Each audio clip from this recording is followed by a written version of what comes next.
हजुर गाइस नमस्ते सबैलाई म ड्रागन ब्लडको कसरी टेस्ट गरिन्छ भनेर देखाउन गइरहेको छु सबैसँग त्यसमा भाइ लाउँछ यो भिडियो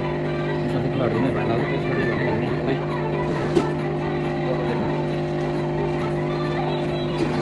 त्यसको यस्तो ड्रपर हुन्छ यो ड्रपरको सहायताले भनेर हामीले ब्लड प्लेन लिएर हामीले हाल्नुपर्ने हुन्छ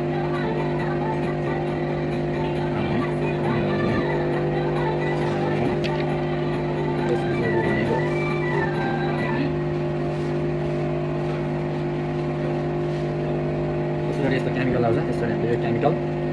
हाल्नुपर्ने हुन्छ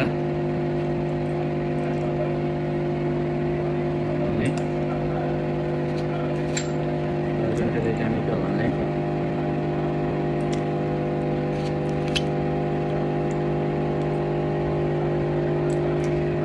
त्यसरी केमिकल हालिसकेपछि भनेको त्यसरी राम्रोसँग मिक्स गर्ने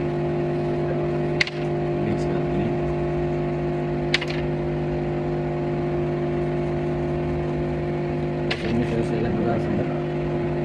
मिक्स गर्ने त्यसरी आफूले हेर्ने के ग्रुप आउँछ भनेर त्यसरी हेर्ने त्यसरी रिपोर्टिङ गर्ने यसरी यसो गर्नुपर्छ भने हजुरहरूलाई देखाउँछु नि मैले गरेको टेस्ट चाहिँ तलको यो चाहिँ के ग्रुप आयो प्लिज कसो थाहा छ कमेन्ट गर्नु होला है त थ्याङ्क्स फर वाचिङ